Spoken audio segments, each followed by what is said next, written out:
إن عدة الشهور عند الله 12 شهرا في كتاب الله আল্লাহ পাক রব্বুল আলামিন বলেন, এ দুনিয়ার বান্দা, আমি তোমাদের জন্য 12টা মাস নির্ধারণ করে দিয়েছি। ইয়াউমা খালাকাস সামাওয়াতি ওয়াল আরদ, যেদিন হতে আমি আল্লাহ আসমান এবং জমিন সৃষ্টি করেছি, সেদিন হতে আমি আল্লাহ তোমাদের জন্য 12টা মাস নির্ধারণ করে দিয়েছি। আল্লাহ তাআলা তারপর জানায় দেন, মিনহা আরবাতুল হুরুম, এই 12টা মাসের মধ্যে সম্মানিত 4টি মাস আমি তোমাদের জন্য দান করলাম। এই 12টা মাসের মধ্যে সম্মানিত 4 মাস মুহররম, রজব, জিলহজ, জিলকদ, এই 4টি মাসকে আমি তোমাদের জন্য সম্মানিত করলাম। আমরা আজকে যেই মাসের উপর অতিবাহিত হচ্ছে, এই মাসটি হলো মুহররম মাস। এই মাস আল্লাহ পাক রব্বুল আলামিনের নিকট অনেক সম্মানিত মাস।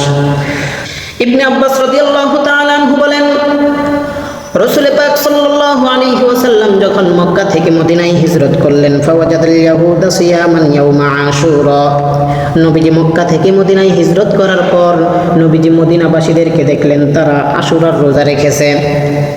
فقال رسول الله صلى الله عليه وسلم ما هذا اليوم الذي تصومونه, নবীজি তাদেরকে জিজ্ঞাসা করলেন, ও মদিনার ইহুদিরা, আজকে তোমরা কি জন্য রোজা রেখেছো?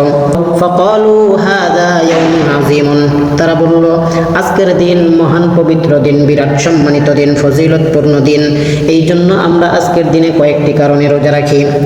তারা 1 নম্বর কারণ বলল, তারা বলতেছেন, আনজাল্লাহু ফীহি মূসা ওয়া কওমাহু, আল্লাহ পাক রব্বুল আলামিন আজকের এই দিনে পয়গম্বর মূসা আলাইহিস সালাম এবং তার উম্মতদেরকে আল্লাহ তাআলা ফেরাউনের জুলুম নিপীড়ন থেকে মুক্ত করেছেন, এজন্য আমরা রোজা রাখি।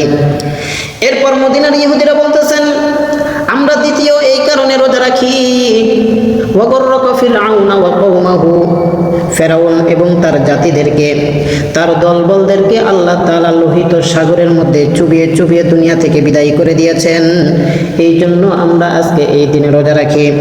এরপর নবীজি জিজ্ঞাসা করলেন, আরো কি কোনো কারণ আছে নাকি? মদিনার ইহুদিরা বললে, হ্যাঁ আছে। ফাসামাহু মূসা শুকরান, পয়গম্বর মূসা আলাইহিস সালাতু ওয়াস সালাম আল্লাহর শুকরিয়া আদায়ের জন্য এই দিনে রোজা রেখেছেন। ফানাহনু নাসুমুহু, এই জন্য আমরা এই দিনে রোজা রাখি।